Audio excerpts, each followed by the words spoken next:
All right, guys. It's not a great day, but it is a day. So I wish I could just quote a famous tag team and say it's a new day. Yes, it is. It really kind of isn't. So welcome to Crazy Pinfalls podcast show. We got your boy Rob Wilkins and the angry one himself, Ray Callahan. So everybody seems to have their own right to be angry about certain things. And justly so, because nobody should be unemployed around this time, and it oddly enough it coincides with the 1 year anniversary of what happened last year. And the reasons kind of like BS in itself, way they stated it and said why they're doing it and everything. But nonetheless, nobody should deserve to lose their job for no reason, just absolutely none. We could go over the list of it that's been out there. Samoa Joe, both iconics. Kalisto, Wesley Blake, Bo Dallas, Mojo Rawley just recently, and a bunch more. You want me to run through that? Yeah. I can go through. So 1 through 10 in my order. Samoa, not like in importance or anything. It's just here's the order. Samoa Joe, Mickey James, Peyton Royce, Billy Kay, Chelsea Green, Wesley Blake, Tucker, Kalisto, and Bo Dallas and Mojo Rawley. So that's your 10. So, which out of those names everybody's saying is the most surprising, and which one of the ones you felt like it was going to happen? As far as like going to happen, like I didn't necessarily see any of these coming. Like there are some that didn't really surprise me, but I didn't see this coming. I mean, this is a company that has plenty of money. They didn't need to do this. I know why they did it. They have a quarterly call coming up in the next week and a half or whatever, and they're going to say, look, we made these budget cuts and all this stuff, but you just sold $1 billion deal to Peacock. You're going to record profits. If you're trying to cut cost, you cut cost in other places. You're not traveling. You're not doing all the other stuff. And I get it. Ticket revenue, whatever. Same thing that's been for over a year. But you just made $1 billion on that Peacock deal. Did not need to do this. So as far as like which one surprised me the most, that's got to be Samoa Joe. I don't know how you let one of the top 5 promos in the business, like everywhere. He's one of the top 5 promos. And word is he might be cleared soon. Why you let that man go, I will never understand. So, what about you, Rob?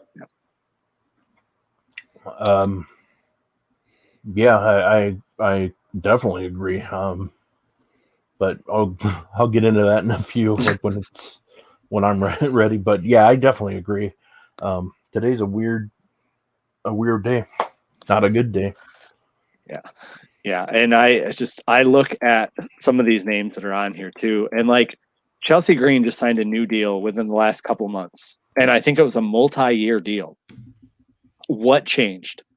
What, like, why? Like that's and they keep saying budget cuts, but it just doesn't add up. And like I look at a guy like Bo Dallas and go, there's been all these rumors that does he really love it? I don't know. I can't speak to the man because I've never spoken to the man. So I don't know where he's at. But like when I heard that, it was like, oh, it sucks. But like that doesn't surprise me. And also he was late enough in the list where it was like, I had already become like numb to the fact of like, oh, they're doing this again. So, and again, as you mentioned, 1 year after doing it the year before. However, to look forward with this, I look at what happened to those people that got released last year, and mostly good things, honestly. Like a lot of those people are now on TV for other companies, whether it be Impact or AEW or, at any of these other companies that they're with. Most of these people ended up doing a pretty good job. I'm very curious to see when Impact announces Slammiversary now, because we saw what happened last year. It was one of their highest buy rate pay-per-views that they've ever done. And all it was rooted in is what WWE people are going to be here. And now I know you got to be careful to not do that 2 years in a row and like turn that into like your gimmick. But if you're smart about it, look, these are some really, really good talents. Some of them have Impact history to where it's, hey, they're coming back. And I don't know if you guys saw the joke that I made earlier on Twitter and on some of the shows that have been on earlier today, but I said you could kind of sell it as, hey, these people are getting released on tax day. So on tax day, it takes us 90 days to get our tax return, and then we spend our money from our tax return on all these cool free agents. I think that'd be kind of a funny way to spin that, but it's just I'm hopeful for a lot of these people because I don't look at all but probably one or two of these names, and I don't look at them and go, oh, I don't know where they're going to go. I see spots, multiple spots for most of them. Everybody I can see going somewhere else and being okay. So hopeful for them in the future. For me, what's the most surprising name on there, considering they supposedly said their high, was Peyton Royce, just for a performance aspect because of how they, split them apart. But for me, as a performance wise, I thought I was more shocked about Kalisto being on that list just because of the fact that how good he is and what they could do, and especially with Escobar down in NXT. If they put him down against Escobar, think about the matches they could have had and stuff. Mojo Rawley, I wasn't surprised about. Mickie James, I was kind of surprised considering the fact that how good of a talent she is, and eventually when she does decide to hang it up, they could probably have her help out in the performance center, kind of like what Sean does here and there. It really is surprising to let Joe go, in that he's still relatively young. His body, even though he has an injury and he could be, like you said, cleared soon, it could him not being as active in ring shape long term, well, probably would be not in the ring as much, kind of extended his career and his longevity a lot longer too. I mean, for me, it's just insane looking at the last year and how crazy all this has happened. And it, like I said in the beginning, nobody has the right to lose their jobs. Nobody has the right to do anything. And like, Chelsea Green having just signed that deal and then all of a sudden it gets yanked away underneath. I mean, for me, names that I was shocked that wasn't released was like Aleister Black, Buddy Murphy. Certain Did you names hear the rumor with Aleister though? That they had stuff in the pipeline for him. Yes, they apparently are like in process of making vignettes for him, so he supposedly is going to be coming back soon. Which, please just make it good. That's all I want. Like, make him win. Make it make sense with him.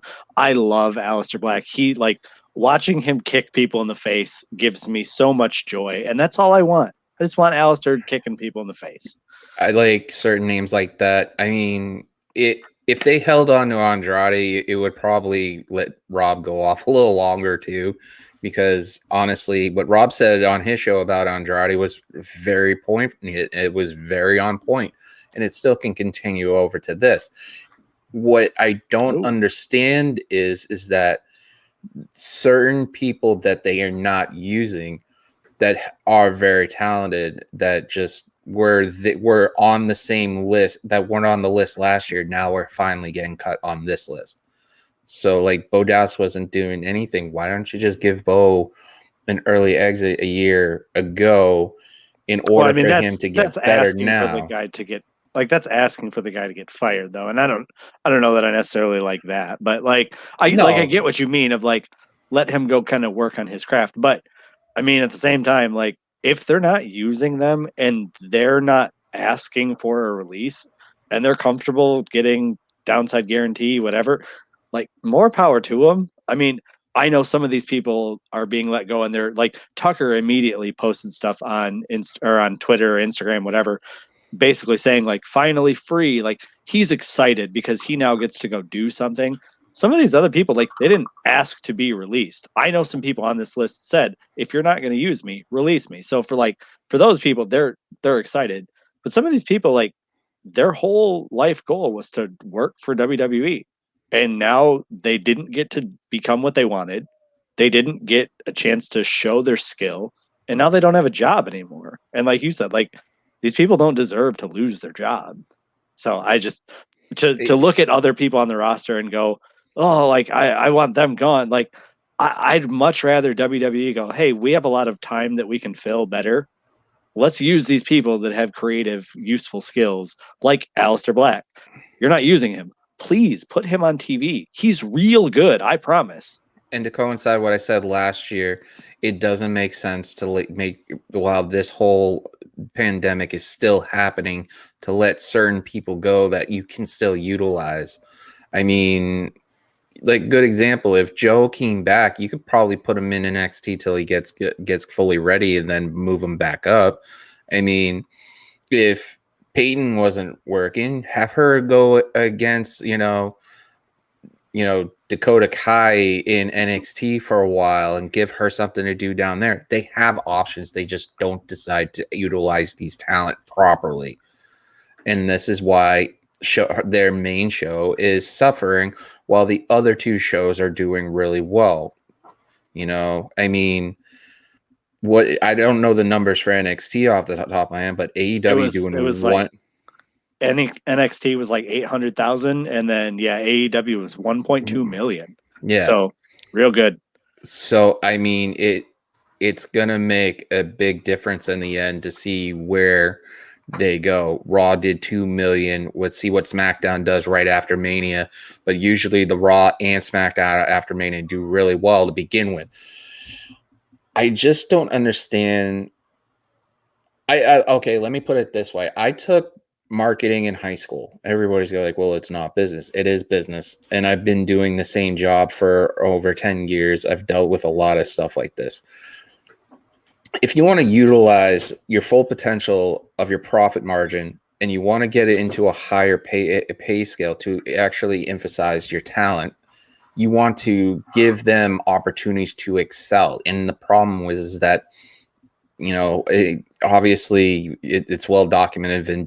Vince doesn't like tag teams for the most part. So why not, if you're going to tear the Iconics away, put them in situations where they're going to get better and benefit? And they did. They gave Billie Kay something to do, and she was hitting it out of the park for the most part. And then they let Peyton just, fall to the wayside. You have to figure with this women roster being stripped down a little bit now. I mean, Mickey, the Iconics, and Chelsea Green. I mean, you could done stuff with Chelsea the whole time, and you didn't. Well, she was hurt recently, though, and I think that's part of it. But the other thing with that, too, is you named, like, all these women that we just named, they weren't using any of them. Like, there's nobody on this list that got released that was being used other than Samoa Joe, who was on commentary, but we already saw that commentary team is different now. Like, they had Mickey on a couple of documentaries. They were using her for that stuff, but not in performance. Yeah, and that's really what this is. That's what this all centers around, is that stuff. And so they weren't being used. So this isn't going to affect the on-screen product, because again, none of these people were on-screen product. And I love Mickie James. Very soft spot in the heart for Mickie James. She did great commenting at TakeOver, but like, she even wasn't being used. So like, what's going to happen with the women? Well, they're already not using the women that were on the show too. Like, there's a lot of talent there that isn't being used. So I'd say, let's look at this as like, okay, how can we use what's still there? But as far as like, what does this do to the women's division? Unfortunately, this should be a move where it's like, oh my gosh, but it's a move that actually doesn't affect what we're going to see. And as far as like the splitting the Iconics, as Drew Nicholas says, that is insane. And then what did you do with both of them? You had them do a nothing singles run, and then you put them back in tag teams with partners that didn't make any sense. Now, I loved Billy's eventual tag partner, and I loved what she did with the Riot Squad. I thought that was funny. But why don't you, if you can't figure out what to do with them, reunite the Iconics if you want them in tag teams? No fans are going to get mad at that. And if you want to do well, we said they can never tag team again, put them on the other brand and go, yeah, that only applied to that brand. Okay, whatever. Reunite them. But now they'll get to reunite somewhere else, because I'm sure that's what will end up happening. And the thing is that if a lot of people's wishes happen and say Joe gets cleared, you could have matches like have him go back to Impact. Now everybody's like, send him to AEW. He's going to sign with AEW. Let me hear this out. If he goes back to Impact, he will still be working with AEW because of the fact that they're going back and forth right now. Have him go back and plant the flag and saying this is like the old Taker thing is my yard, and That's kind of Roman ideal. thing. Yeah, well, because he's like, this is my house. Joe versus Omega is literally just the end all be all match. Think about how many people would want to watch that, especially if it's Joe getting Impact's title back from Omega. Like that would be just like that would be great. DGMC also has one in here that if he goes to Impact or if he goes to AEW, because again, the forbidden door is open now and we get to have fun. So Joe versus Kenta, like sign me up for sure. I mean, it's just literally ludicrous. I mean, and now people are like, well, Peyton's going to go to AEW. It's not given. I mean, think about it. If what you said off camera is true, I mean, you can't say that person that you were talking about, if say the other person in a different company is going to follow them to that company, it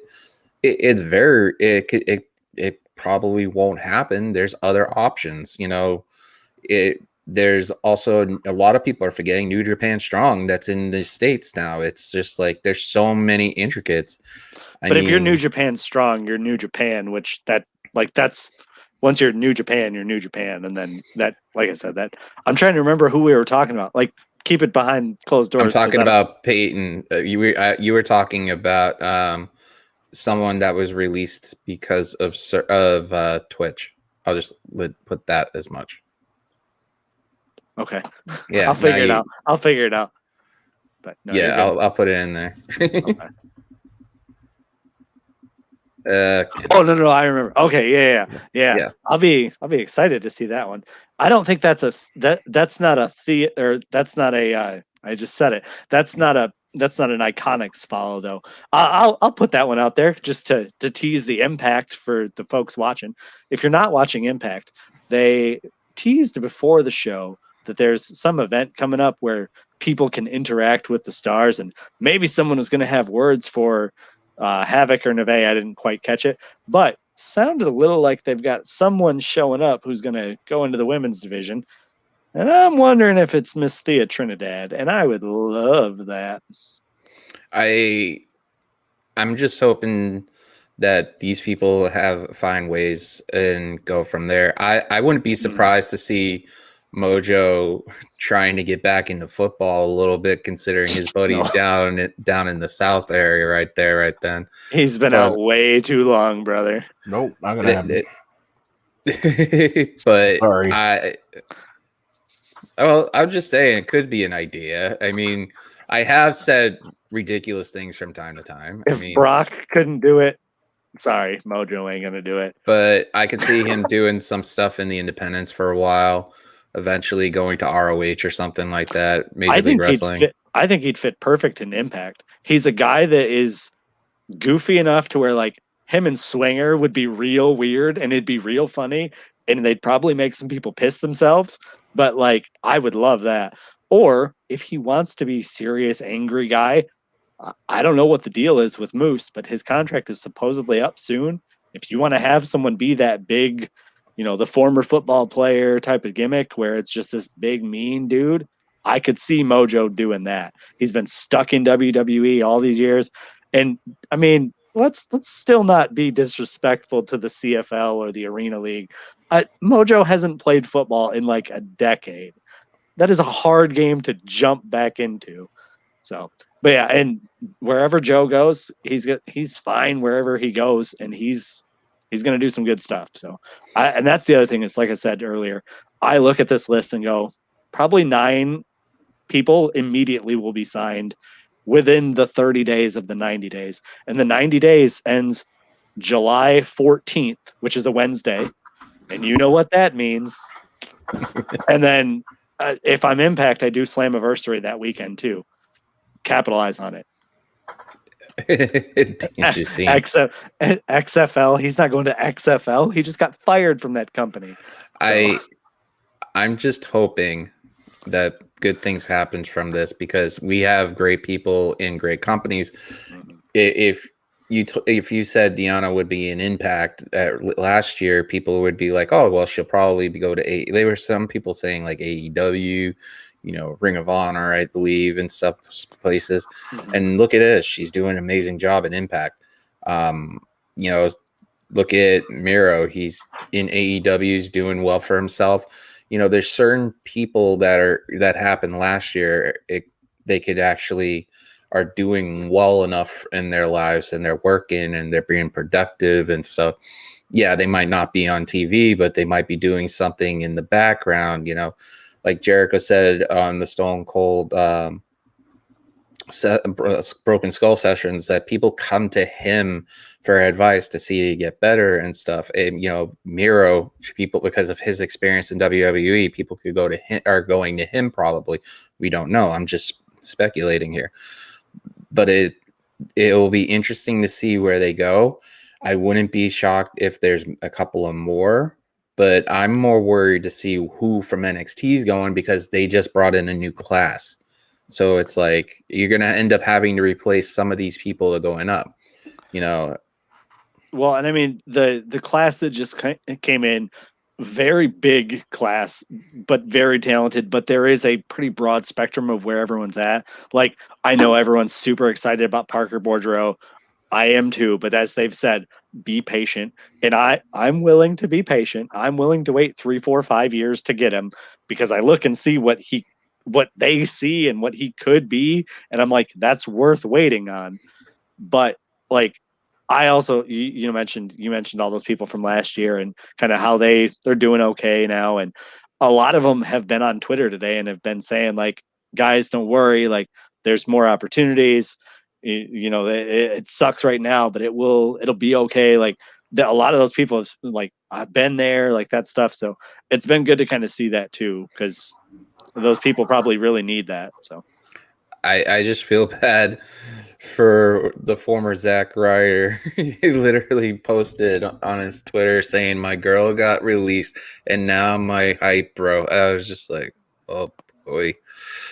Yeah, but I mean, they'll probably all end up together and they'll have some fun together, because but I like I said, I know it sucks right now, but that'll be one of those things where hopefully they get to rebound pretty well. And I think all of them will, because like I said, this is a very talented class, to refer to them that way. But yeah, lots of good people here. You ready, Rob? Or do you want more time? Yeah, go ahead. Ready. Okay. The reason, just in case you're watching, the reason I haven't been talking is because I wanted to kind of just talk, like last time, just kind of just go on a little bit of a rant. So this show, I haven't been able to be on Throwback Show normally, like, because it's usually on Tuesdays, because I've been writing AEW, and this week it was NXT. So I don't really remember how the cursing part goes, but if you have any kids, I'm going to give you 10 seconds. There's no cursing. I'm not getting paid for any of this. It's just, go ahead and enjoy it. Okay. Vince McMahon, Triple H, Kevin Dunn, whoever,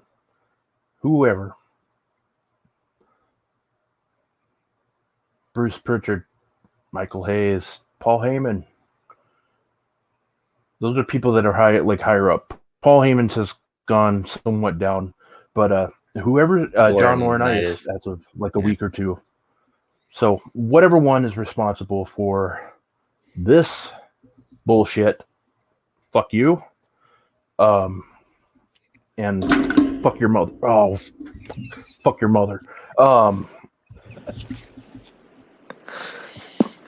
I'm gonna mute me and Ray's mic so you can have all. I can mute myself. We're good. I'm gonna go Billy Kay. You released somebody that people loved when she came on screen. You watched her. She was good. She was funny. People do like comedy, Vince. The problem is you don't get it. I've heard it plenty from others. Other people have said it. You're a 75, 76-year-old man who thinks you know what kids from the ages 8 or even younger than that, let's just say 6, 7, whatever, let's go to my daughter's 4 and she loves WWE. Okay, let's go to 4 to 30. Let's just say that ages 4 to 30 years old. People do like comedy, Vince. She was hilarious when she was on screen. People loved her. And you let her go because you don't like comedy from what's been said. Now, it's never came out of your mouth, but I believe it because half the crap that we hear turns out to be true. You are a strange man, and if you were right beside me, I would do everything in my power to sneeze right beside you, you dumb bastard. Now, it's weird for me to call somebody dumb when they're a billionaire. And maybe that's not right. Maybe I should say something like an inconsiderate prick. But inconsiderate pricks don't give a shit about other people. And I get that. He's gotten far in his life by being the way he is. Now, it's easy for me to say that you can do this because I don't have that money. Let's be honest, I probably never will. There's a 99.9% chance I won't ever have that much money. You're an asshole, Vince. I've known that I learned that in 1997. That was really November 1997, just like a lot of other people realized you were an asshole. But people that were in the industry or people that were really close to the industry knew you were an asshole way before that. I mean, if we go based off the allegations, just that was on Dark Side of the Ring last year, there's an alleged what you did with the Jimmy Snuka situation, just the allegations from that scares the hell out of me. Or I shouldn't say me, but it gives you reasons to maybe it gives me a reason to understand what kind of person you are. I had the chance in 1999. I live in Minnesota. I had the chance in 1999 to go to Governor Jesse Ventura at the time was doing a speech at a local civic center that I lived in, and I got about 1 minute with him, and I just asked him 2 questions. I asked him what it was like because I'm a nerd, a wrestling nerd. I asked him what was it like to work with Gorilla Monsoon. He said he loved Gorilla. He enjoyed it. Gorilla's a great guy. And I go, what was it like working for Vince McMahon? Now, he just did SummerSlam 1999 at Target Center, where he was a special guest referee for the Triple H, Stone Cold, and Mankind match.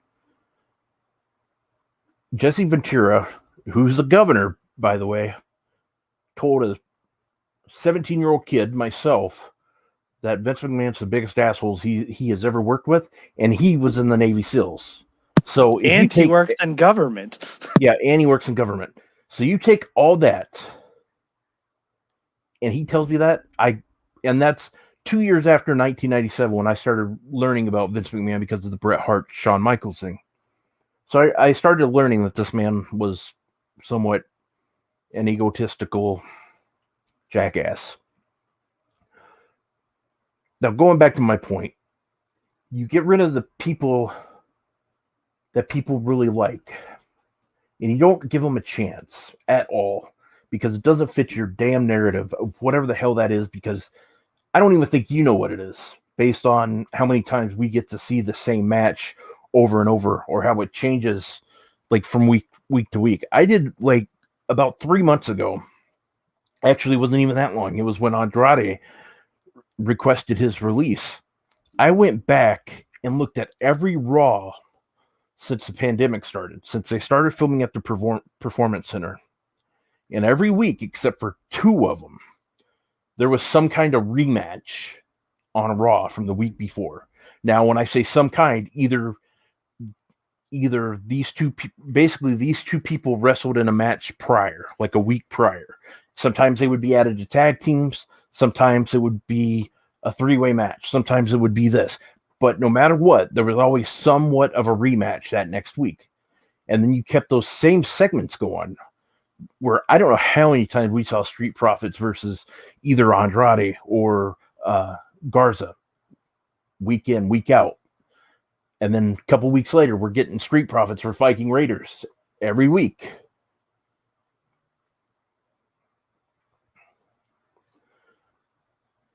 You never gave Billie Kay a chance. And when the thing that you did do that even made this worse for her was you took her away from Peyton Royce, who you also released today. They were your most popular tag team in the women's division that were a tag team from the beginning. Vince, it's no secret that I know you're not listening, and I don't know why I'm pretending I'm talking to you, but I am. There's no secret you don't like tag team matches, or you don't like tag team wrestling. And I don't know why the hell you even have a tag team title, women's tag team titles in the first place anymore. I really don't. You got rid of one of the best teams, like most popular teams. Now, I will never, ever say somebody should be fired, somebody should be released, ever.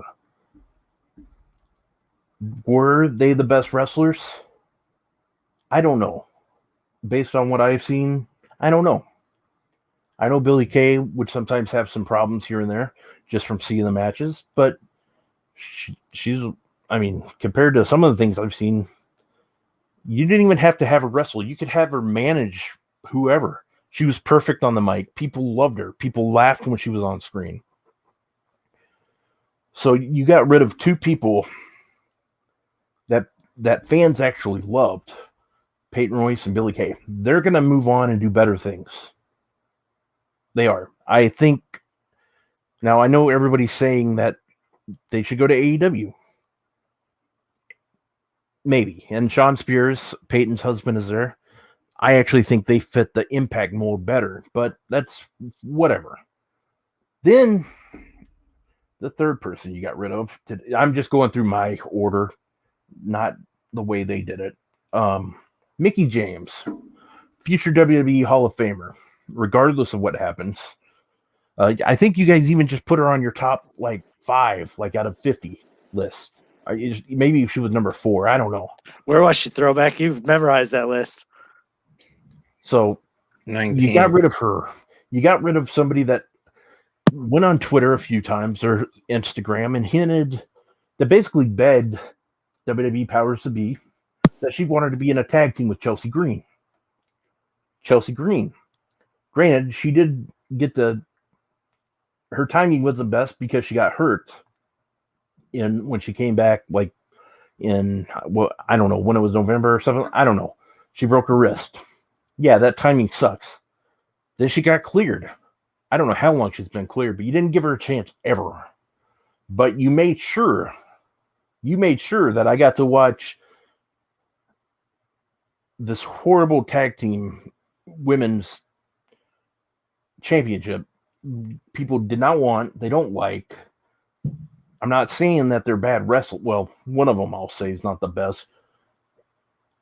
People didn't like it. They still don't like her. Nia Jax and Shayna. Shayna is a hell of a wrestler. Nia Jax, I get it, Vince. You like big, people that have presence on screen. I get it. But they were getting too much TV time for this crap. They don't have to be on TV every week. And because of that, you're missing out on 2 great talents, Mickie James and Chelsea Green. Chelsea Green's going to go on and do whatever the hell she wants. And she might even be this year's Deonna Purrazzo. She might be. There's a good possibility she's on her way. I think.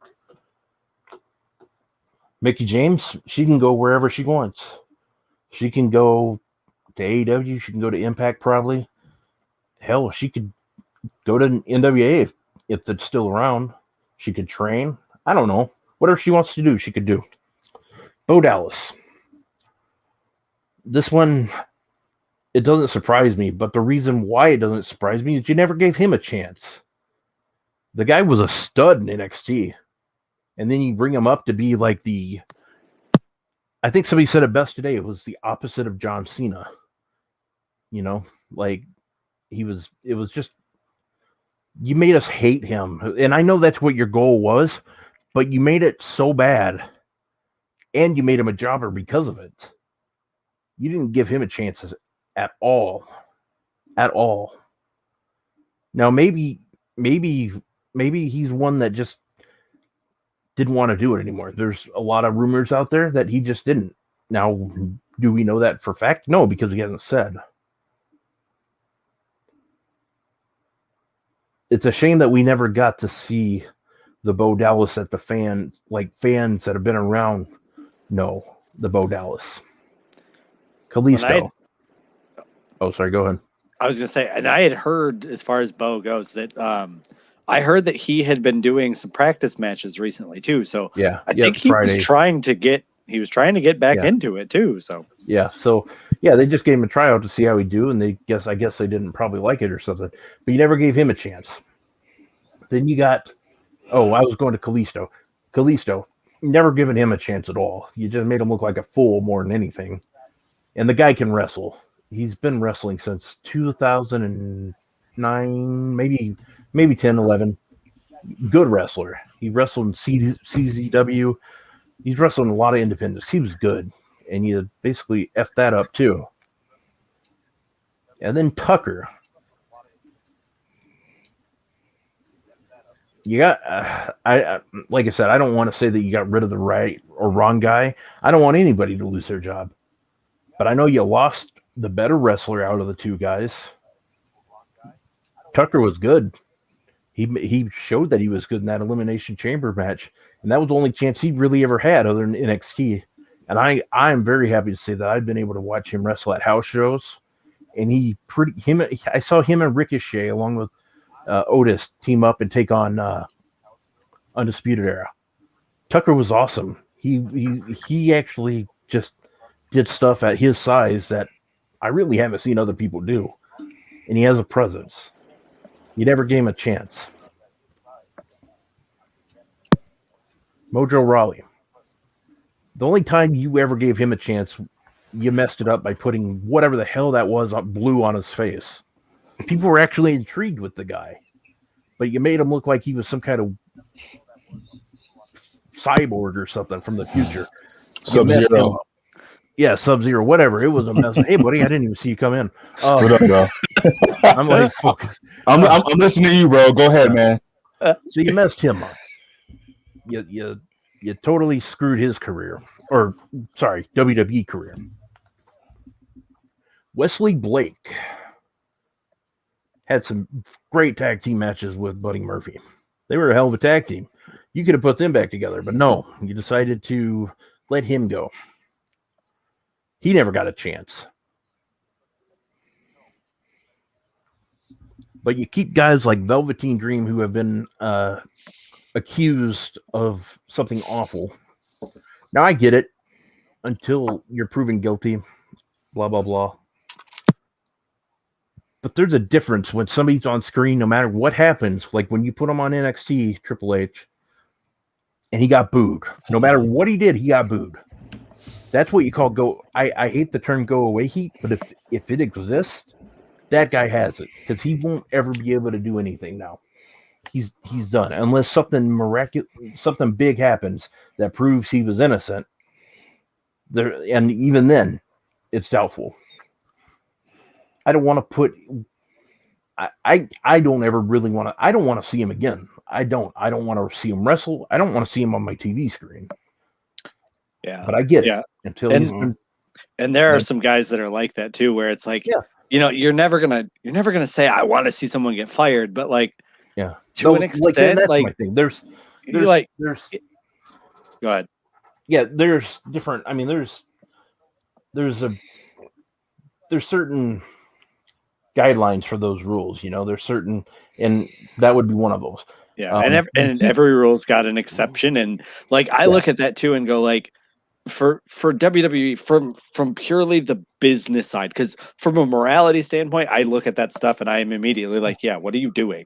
And I want to name names of other people, but there's other people on the roster that have issues too. Yeah, based on if we just go based off accusations, you got him, you got Austin Theory, who I'm not going to say anything. You got Devlin, Matt Riddle. You got, who was the other? Devlin. I mean, those are 4 that I know of. They're still around. Yeah, and like from looking purely from like the business side though, of like, because Vince has been known for like hoarding talent, because God forbid somebody else make a buck off of somebody. I look at those guys and I say, especially for, and again, I don't want to talk about him too much because it's just giving more credit to the guy's name, but like, I look at a guy like Dream and go, the amount of heat that he has, as you said, is universally negative. I look at that and go, if anyone else touches him, they're not going to get out of him what you were hoping to get out of him by having him sit there and do nothing. Because I look at like when New Japan just recently signed, who was it? They signed and then they released him within like a day. Marty Scurll. Yeah, when they signed Marty Scurll, all that negative backlash, and they went, "Oh, this is a bad idea." Like, okay, we're gonna not do this. I think that was and again, Vince doesn't pay attention to any company that isn't WWE, but from a market standpoint, the people who would be signing him, they all looked at that and went, okay, so that kind of heat isn't going to be worth even trying it. Yeah. Especially a company like AEW or Impact, who is conscious of that stuff. So, yeah. Okay, my last one. The biggest one. Last year, on April 15th, the same damn day, there were 2 people that made my list of that you dropped the ball on, and I thought they would be and I still think it's possible they could be your biggest regrets. One already proved that you releasing her was a major mistake, was Deonna Purrazzo. She proved it already. The other one, and now by all means, I'm a Gallows and Anderson guy, and I wanted them to stay too, but you had a guy named Rusev that you never, like, when he started getting crowds cheering for him because of Rusev Day. He was one of your top merch sellers at the time. He was right behind Cena, like, for a little bit because of that. But because it did not go because it was a comedy bit to you, you didn't like it and you squashed it. You basically gave away free money. Like, you could have made money. That Rusev Day was going to make you money just based off t-shirts alone, and you let it go. But this year, you released Samoa Joe. You gave your competition a main eventer. A bona fide main eventer. No matter where he goes, he's going to main event. Yeah. And the thing is he might be smart and kind of do the Matt Cardona thing and not sign a contract full time, because he could probably make more money signing to go to New Japan to wrestle for 2 months here. Go to Impact and do a series for 3 months there. Do a feud in AEW for a month or 2. Just kind of go back and forth, go around, and then maybe sign that contract long term if he wants to. I know he's in his 40s, but Chris Jericho's in his 50s, and granted, I know some people are worried. He's like, well, it took him so long to get healed up and get healthy. You know what? That's WWE doctors. We don't know. They've already proven that they're incompetent lately. And you could just ask guys, and even that goes to their trainers. But you could ask guys like CM Punk. Hell, a month ago, you could ask Charlotte Flair and Andrade. There's a lot of incompetence there. Yeah. And if you stayed at a Holiday Inn Express last night, you could probably get a job there, being a doctor. Oh man! But you release Samoa Joe, the guy that was your commentator on Raw, who was, let's Very be good. honest, I He's like him. amazing. Byron Saxton, you kept, and I don't want people to get released or fired. I never want that. Like I said, you release somebody that was really damn good at it. Really good. People liked him. You never gave him a chance because he wasn't a WWE guy from the beginning. AJ Styles was a WWE guy from the beginning, but you liked him. You gave him a chance. But you didn't give Samoa Joe a chance. Another guy that could main event. You didn't let him have the long feud with like your Randy Orton or Edge or pretty much anybody. You decided to screw that up. That one, I hope, bites you in the ass more than ever. Because that guy could go right now in main event wherever he wanted to, if they built it up correctly. Anywhere. Yeah. Did you see his Hey, interactions what with he did. Did you see his CM Punk interactions today? Yeah, I did. And So- I mean, Yeah, and I mean, that was one of the guys CM Punk said he'd actually like to wrestle again. yeah, he wouldn't mind. But yeah, the and I thing mean, is, yeah, go ahead. But I was going to add, like I said earlier, that with Joe not being taking bumps and stuff like that in the beatings, it also possibly extended his career even further more. But I fully agree with you that they screwed the pooch. Yeah, and I mean, So as far. Oh yeah, go ahead. I'm about to wrap up. You're good. I hope that one bites you in the ass, Vince McMahon, Kevin Dunn, Triple H, whoever the hell. I used to think that was Andrade. I put Andrade, and I love Andrade, but I put him behind Samoa Joe because it's Samoa Joe.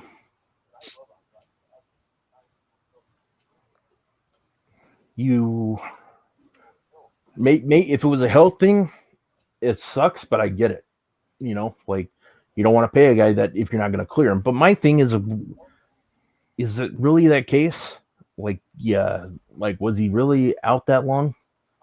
Like, should he have been? Now, those are conspiracies, and I'm not trying to get into that. But my point is we don't know because of your doctors. You could say this to your doctors. I really hope anybody that wrestles in WWE that has insurance or medical insurance, I always hope you get a second opinion. Because there's a chance where you might go in and think you might have broken your arm, and WWE says, no, it's fine. It'll hurt for a couple of weeks, but you'll be fine. Something like that. You know, if they need you to wrestle, you're going to wrestle. Just as CM Punk. So I'm going to finish this up by just saying what I said in the first place, at the beginning. Whatever. You fucked up again. I don't know why. Well, I know why. I love wrestling. That's why I watch your show. But when you take the people away that we like and give us the same shit week after week, example, eye for an eye match, that feud went on forever. I think that's the reason why COVID stayed.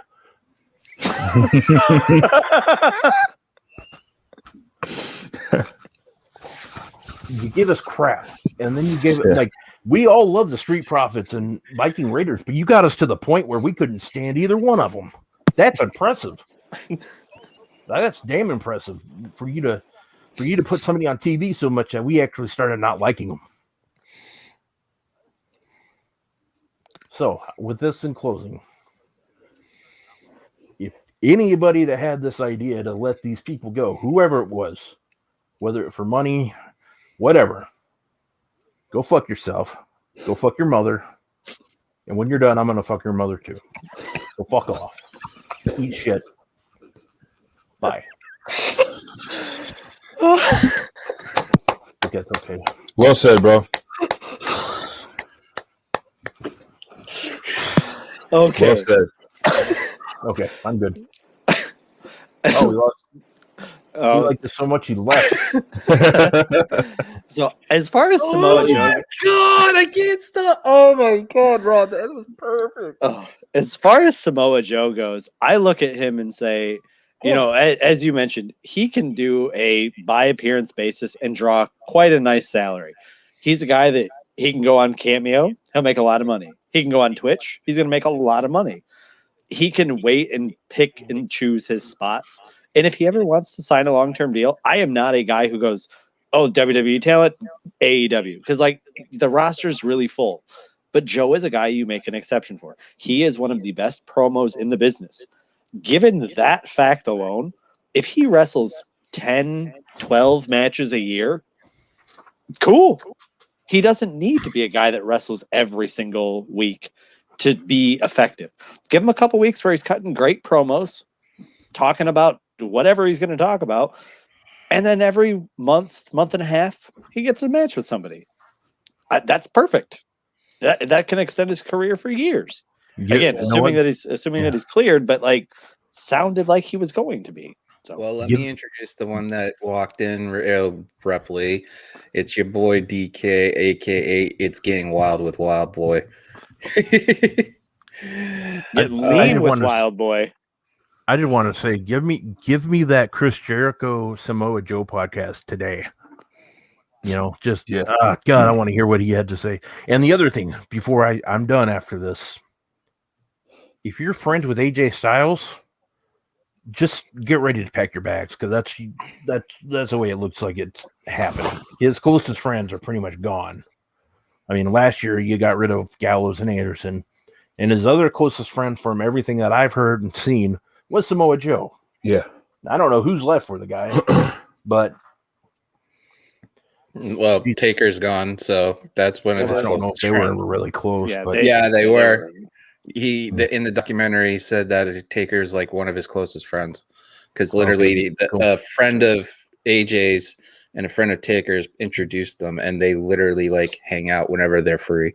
That's weird that it still took him that long to get there. But I also look at Joe and go, whoever, given his mic skills, whoever he signs with, the first time that I get him, I know it's cliche, but I go, here's a mic, go dump on Vince McMahon. You don't have to call him by name. You can do whatever you want to do to cover your, whatever. But like, just go cut a promo about how angry you are about how you got screwed at your last job, and it'll rule. So, well, we got one other person who just quoted, and if I can scroll up a little higher, that he would be here in 20 minutes, which he was. And to quote one of our guests, he wants to go rant and go hard. So it's a quote a Boston phrase. That's a lot to top right there. I got a lot to say about this shit. I feel like this is wicked crazy therapy. It might be. So I'll start saying something personal. I lost my job March 15th last year as soon as COVID hit. I got the call from my boss saying, we got to let you go for now. We'll bring you back. They brought me back a month later. I worked 4 shifts. They let me go again.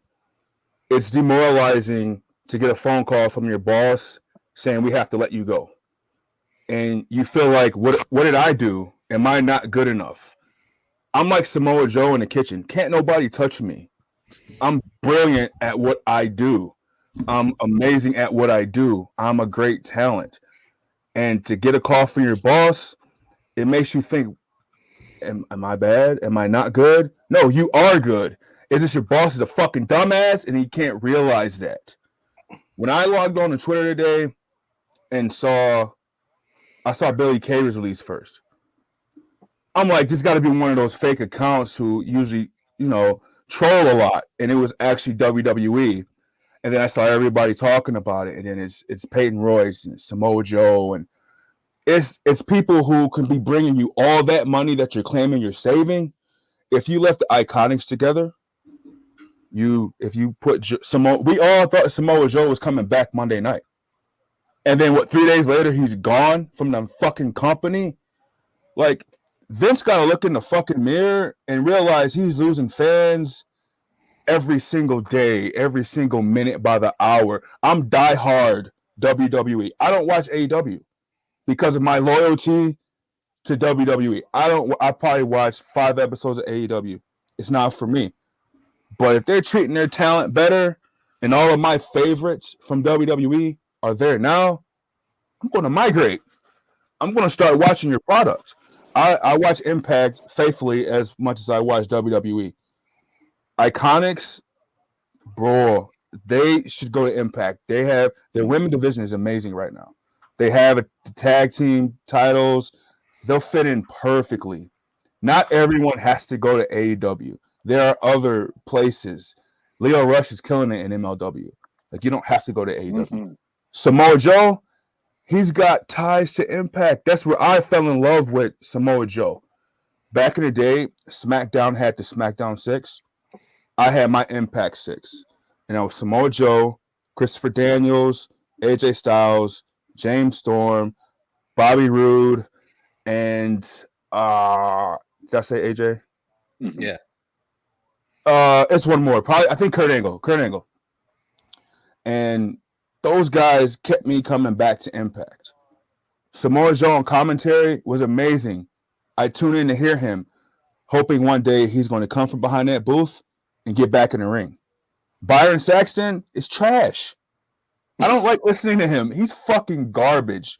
He could have been released. And like we all said, we don't want to see anybody get fired, especially for a bullshit reason, budget cuts. Like, you could use all these talents. Wesley Blake could have been back with Buddy Murphy.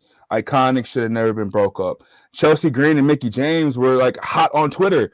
Their angles on Twitter was amazing. Like, we're all thinking, holy shit, they might be a tag team or they're going to do the stalker angle. Like, we were all looking forward to that. Well, guess what? I'll look forward to those two in another company doing what they could have done in the WWE. They got that over on Twitter. All they would have had to do is all they would have had to do is show up on screen at the same time, and people would have lost their shit. Absolutely. Then do it. Like, absolutely, not hard. All you did was set up the stage for them to go do that somewhere else, as you said. Vince McMahon. I was going through my Instagram and I had posted a resume in a job application I wrote to Vince McMahon when I was a sophomore in high school in 2003 that my mom still had. And I look at that now, I'm like, I don't want to work for you. Like, I've idolized you since I was in elementary school, dating back to the 90s. I've idolized you for what you've done for the wrestling industry and for the WWE. But shit like this happens, and then you do it on the exact same day that you did it last year. Vince, you have no heart. You have no heart. You have no fucking soul. My respect levels for you are dropping, just like your ratings are. I have no respect for you no more. I'm sick of your bullshit. I know you ain't watching, but I wish you were, so you could know that you're losing loyal viewers. I don't watch other companies because I'm loyal to your company. But fuck that. I can't respect Vince McMahon anymore. You got Jackson Riker, who should have been gone long time ago, and he's teaming with Shane McMahon, your fucking son. That tells me how much you give a fuck about the people that are watching your product. Like, I'm over it.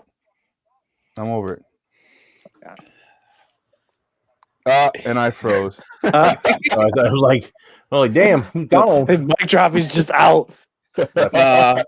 He popped like popcorn. Your audio's still there, so that's you're still there. We can hear you. Yeah, we can hear you. Okay, it says my camera dropped. Yeah. But yeah, I'll fix it. But yeah, fuck Vince McMahon. I'll be back. Oh man. Are you guys satisfied with your care considering therapy has just basically? I feel better. I'm still pissed, but there's just I don't get it. Why? That's well. And earlier in the chat, I don't remember where it was, but let me see. Somebody had mentioned. Shoot, I should have brought this up earlier. Forgotten Son's the only one that. No, it was. Yeah. Oh, there we go. It was Drew Nicholas quite a while ago. He said, "How creepy is it that Billy's final gimmick in the company was handing out her resume to find work?" I mean, think about that. Like that's terrible. Yeah. Well, she's I mean, and all she did was she was putting out audition tapes to all those other companies. So.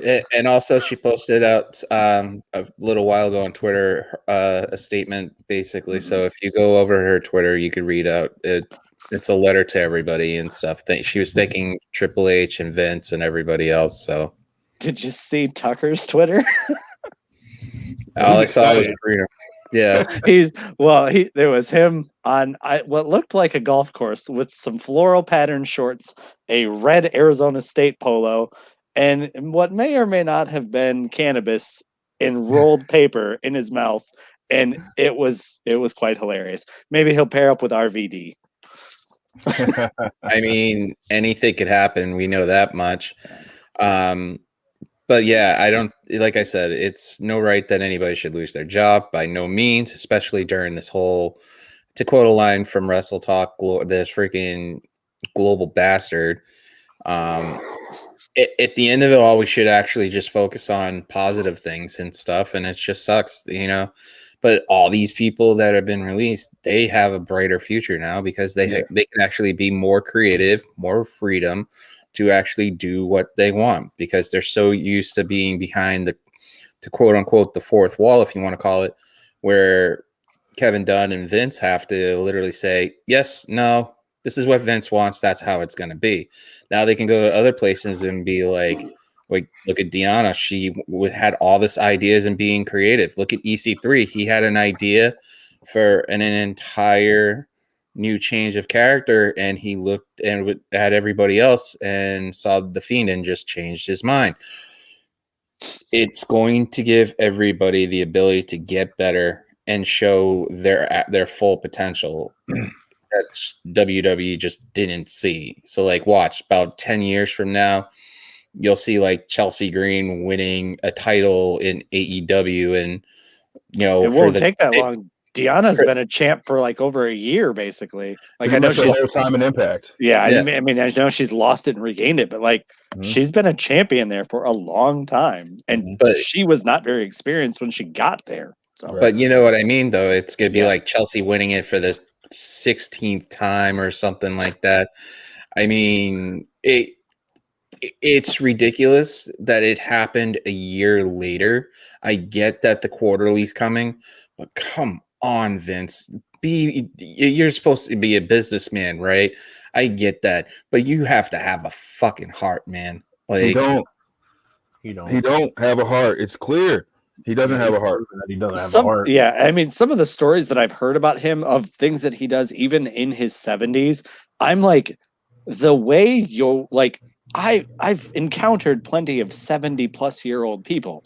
They don't normally have that level of like energy and enthusiasm and their ability to do some of the stuff he does. Like, I don't want to speculate and make rumors and make false statements, but like that doesn't seem humanly possible. Just saying, like a 73-year-old dude who stays out drinking all night and then hits the gym at 5 a.m. Like I don't know too many 70-year-olds that do that. That story was great. Yeah. It's redundant. It's not right. And whether he is 73 or 22, if his dad fired him and he would literally go running back. I mean, look at Shane. Shane left the company, built up his own companies and stuff, went out in Tokyo, and they needed somebody with quote unquote star power in the McMahon family. And once that theme song hits, you know exactly who it is within the first 2 notes. Oh, I was there that night when he returned. Like, that was one of the biggest pops I heard live, and I was at WrestleMania 23. And Shane's music hit. Oh my God. I think my voice is still trying to recover. Speaking of WrestleMania 23, I think you and I have mentioned this before. They've announced the next 2 WrestleManias for Dallas and for Los Angeles. Mhm. They have not announced for 40 yet. Who held Super Bowl 40? Detroit. Who's held 2 very significant WrestleManias. 23 was very significant. 3 was also very significant. It's been a little while. We're due. Bring it back to Detroit. We got a nice roof, so if it rains, you're okay. And again, selfishly, I want it because Michigan. I've never been to one. I would love to go. I'd also love the fact that there is a real indie scene now. So going to the Collective in Detroit, and again, assuming the world is safe again and whatever, but I would love to bring it back to Detroit. We've held a 40 before. We'd hold another 40. It'd be Edward 40 Hands in Michigan. I think about it. When the pandemic hit, the first Smackdown that was canceled was supposed to be in Detroit. Yeah, because I was supposed to go because that was supposed to be when Jeff Hardy came back from an injury. Jeff Hardy is my favorite wrestler of all time, whether that's good or bad, whatever. I have never seen him live, and I was so excited because I was going to get to see my guy, see him return. He's in his 40s, whatever, but I was going to get to see him, and then it was this is shut down. I guess I'm not going. And a year plus later, I still am quarantined, but yeah. Same. So, Rob, what do you think is next for some of these people? Like I said, Samoa Joe, he can do whatever he wants. The thing is there's people I'd watch him wrestle in every company. So him, I think Tony's going to throw the money at him, obviously, because he's the guy that you get a main eventer right there again. Now, him and Omega, that literally will draw eyes, literally, and as soon as they announce that. He and Eddie Kingston cutting promos on each other, that's worth it right there. Yeah, that's the thing. That's why I think he would be wise. And I can't speak for the guy. This is just what I'm thinking right now. Is I think he just doesn't need to do long-term contracts unless he wants something if he wants something this to secure his future, that I could understand, obviously. But if he can do it where he's making more money, doing short-term storylines and go from place to place, I think eventually things will change in this industry where you will start seeing guys all over the place again. I really do. I think it's going to happen.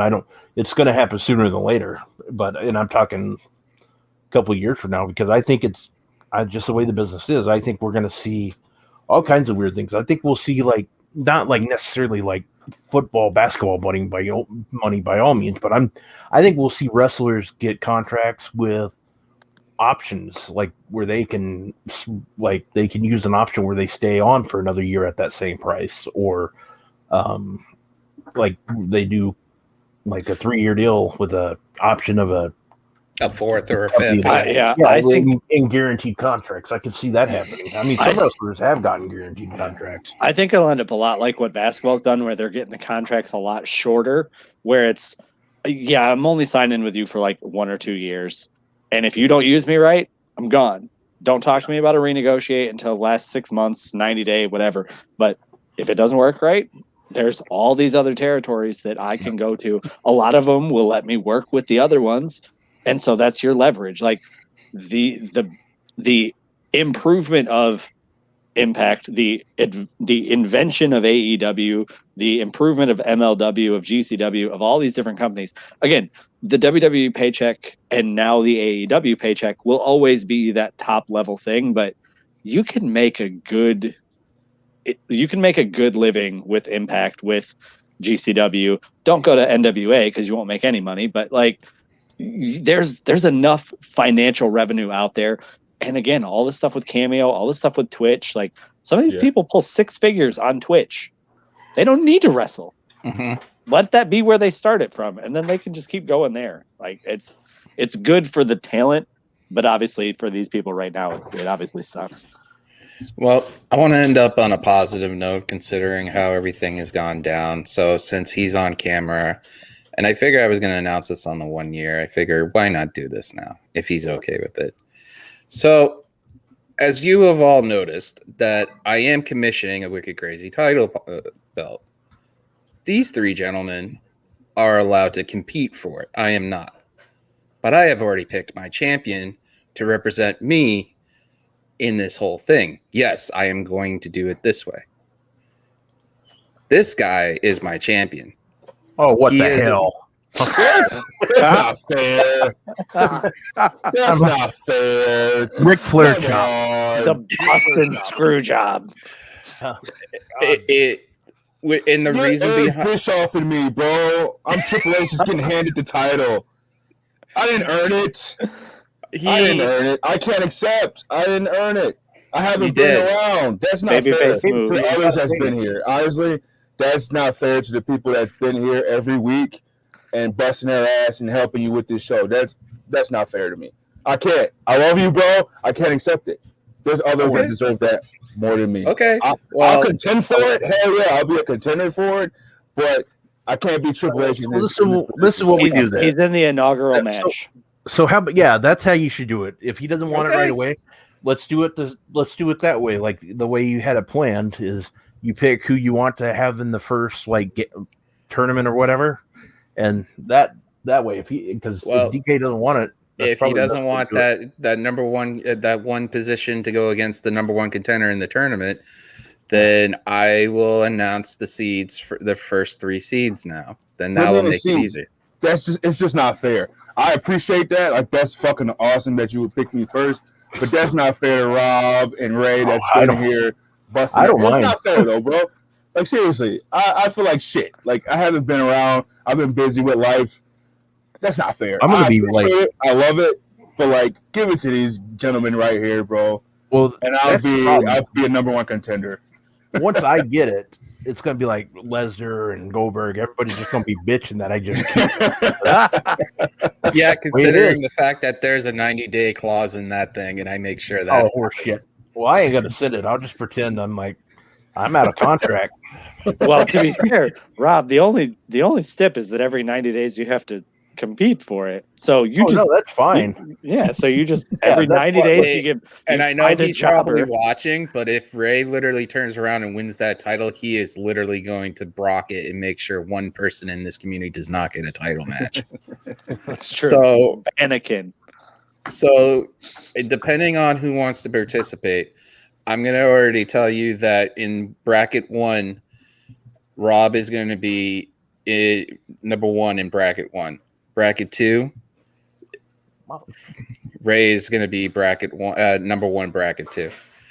Then, and usually it's always the second best one. So obviously, bracket 2, number 2 is going to be DK. So that's going to be. Wait, I thought DK was just in the match. He's just in the final. No. Oh, he's not even going to take that? He declined. Yeah, he's not Okay. taking that. He wants to earn it. Not fair. It's not fair. Okay, If I just fair enough. I myself see you. I over see you. everybody else that's been here. I'm a So- respectable gentleman.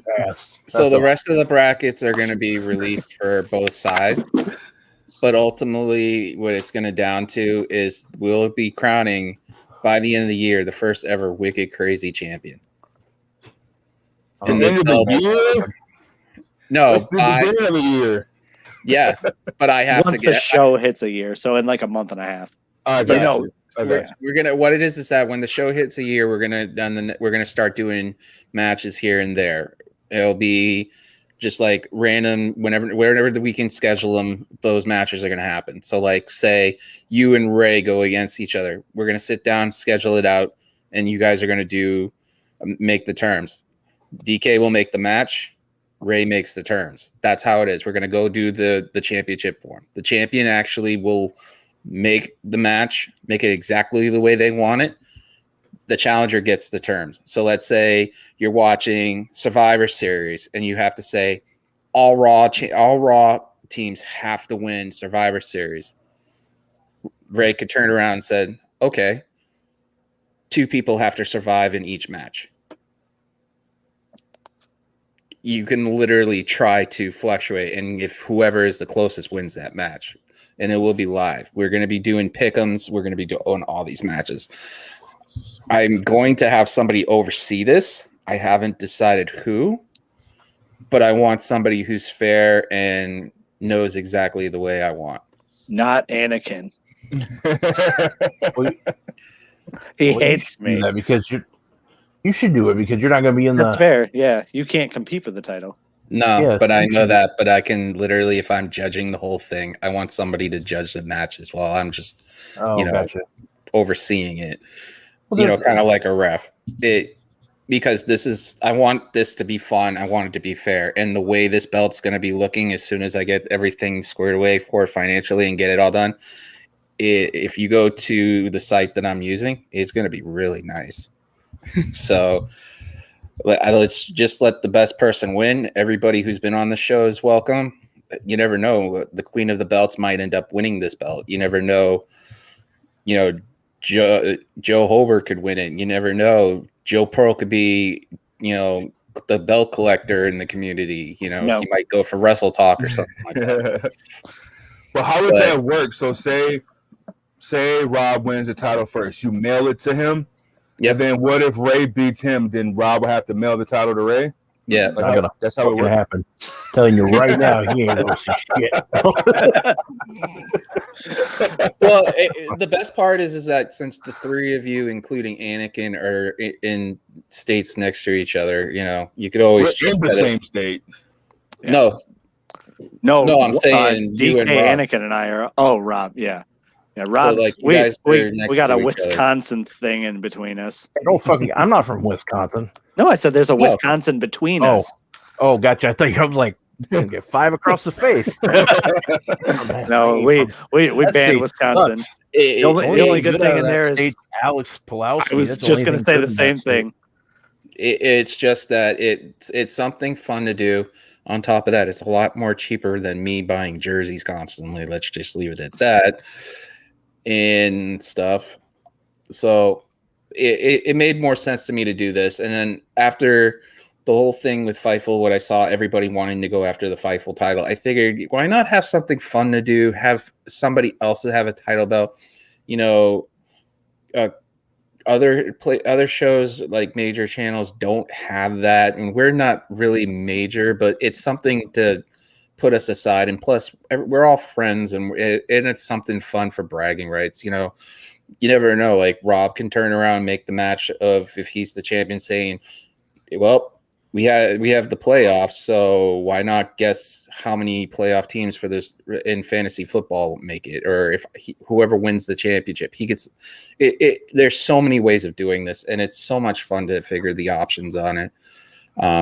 But I picked who I wanted. It got declined, everybody. So I mean, respectfully declined.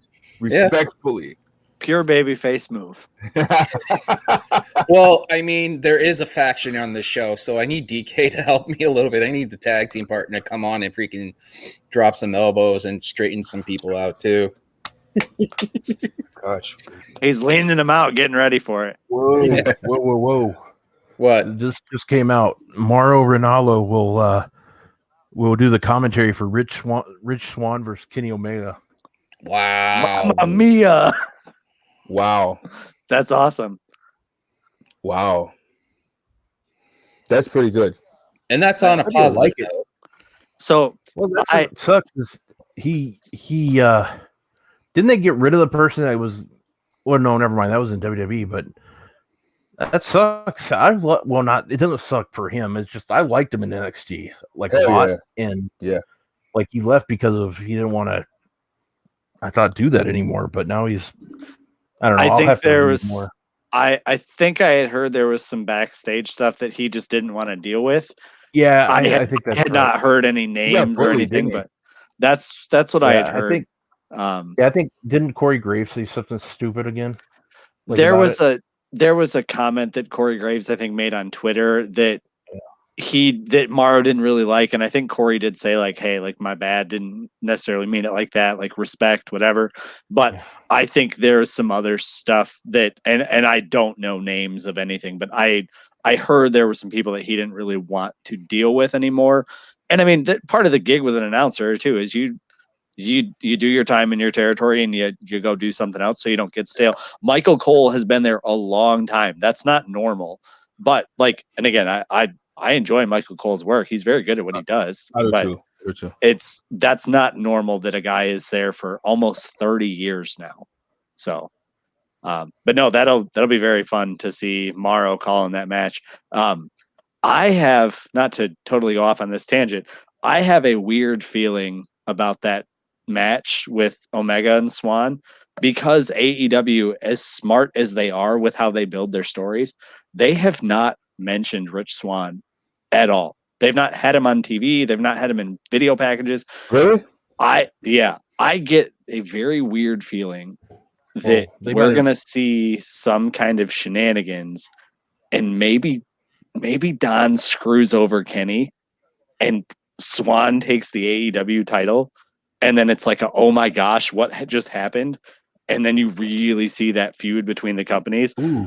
I said something to Jeremy and Joe about that, and they were like, no way, brother. Like, because Impact has their heat with Callis, but I think you can tell a unique story there. So the invisible hand, bro. Sense. Yeah, I just don't. Yeah, but we don't know. Sorry, we don't know what's happened. What isn't tonight's episode new?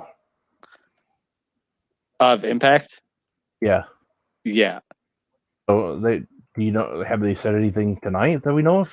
They've mentioned stuff about the match on Impact. They have not mentioned it on AEW. The fact that Kenny's title is going to be, I mean, the AEW title is on the line at Impact. Why are they not? They haven't mentioned it. That's weird. Like, yeah, I know. So like, I don't get why you don't say like, hey, our title's on the line. If you were doing something where it's like, oh my gosh, like we didn't really even mention it because we figured like, yeah, he's just going to go win this title because we don't promote when he goes and does stuff in AAA, but like, but his title's never on the line when he goes and does that. So if it's like, oh my gosh, this is a crazy thing that just happened. We didn't expect this. Sorry, we didn't like, and that still would be weird to me of like, why don't you like, I don't get why they haven't said something because Rebellion is not this weekend, but next weekend. It's in like 9 days. You only have one more AEW show. Well, why don't we end this on a positive note, considering my tag team partner down there in the wrestling community, is tired from working his butt off, losing, and I'm very proud of you, 21 pounds. That's literally what. Great, dude. I feel great. Just means that when he gets back on and gets lined up for his show, it's gonna be like freaking sexual chocolate walking around, just all crazy and shit. I got 80 more pounds to go, man. I want to be down to 240 pounds. So I'm working hard, bro. I went from 334 to 312, 313. Nice. So yeah, I'm feeling good, man. Well, why don't we do this since Rob's on his phone and stuff, checking stuff out. Yeah, I'm just trying to hell with it. I'm doing this. No. What's going on? Ray, tell them where they can find you. We'll wrap this up. Sure. You can find me on the Twitter at AngryBeaver1127. I do cover AEW, Impact, and WWE pay-per-views as far as like prediction shows. So check those out on my YouTube channel. That's always linked up at the top of it's always the pinned tweet on my Twitter account. So give me a follow, give me a like, subscribe, all that stuff. I'd appreciate it. Well, Wild Boy, you got to wild out back here again, and I really appreciate it, but hopefully we could do it even sooner. I could say this much, that if okay with this, DK has agreed in principle to join us for the 1-year anniversary of the show on May 26th, which is on a Wednesday. Yeah. And hopefully eventually we can get that show of his up in the ground running, considering everybody would love to see what he has to say on a weekly basis. So tell them where they can find you, my friend. You can find me on Twitter at It's Wild Boy. I'm going to start documenting my weight loss journey for you guys on the Twitter machine. So I posted my first little post today just to motivate other people. It's tough. I got a personal trainer. He's one of my best bros, and we're working hard. And it's tough, been so overweight, but if I can motivate anybody else to do it, I'm here to do it. I'm here to help you. And yeah, follow me on Twitter. It's Wildboy, and Instagram is Wildboy87. Yeah, and I just did too, just recently. So You that's did. awesome. And I'm gonna put Rob over right now. Tomorrow at usual time, right, Rob? 7. Go check out In the Mix with Rob Wilkins. I'll be on, and we'll be doing all this all over again and seeing what in trouble we can get into, considering we like flipping off cameras or here and there. Well, Hey, I plan on being right? here. I plan on being here, but if I get a chance to do something to one of those guys, whoa. Hey, that's why I'm trying to keep it clean. I'm just saying, something could happen. I doubt it because I'm on a streak that's unbelievably bad. So I doubt anything will happen. I'm just saying, if a miracle happens, that's why I'm not here. A Kurt Hawkins moment. Yeah, well, somebody will be getting the. Never mind. Not going there. Never mind. Peace. I'm done. Other than that, if you follow him at Rob Wilkins, go check out Shooting the Sportage. Also, he was on the post show for them on their YouTube page. Go check that out. That was awesome for Mania. We're gonna raid somebody. I know Ray's like, why don't you raid Fightful? Well, Fightful has 65 people watching them, but I might as well do Wrestling Story, considering Mr. Glenn and Maeve have been pretty nice recently and retweeting and stuff. Everybody has been very supportive. So I figured, since it's showing on Twitch that they have 2 people, why not just send everybody who is watching on the Twitch over there? Other than that, I'm not going to be in my chair. Ray's going to be running point, which I know I'm going to get backlashed for it. DK, you're more welcome. A WrestleMania backlash. You're more welcome to be on there with Ray and Anakin and all them Tuesday if you have time. But other than that, do a good deed, pay for it. Just try to be positive. Another day, and every day is a new day, I guess. So, Yes, it is. All right, bye.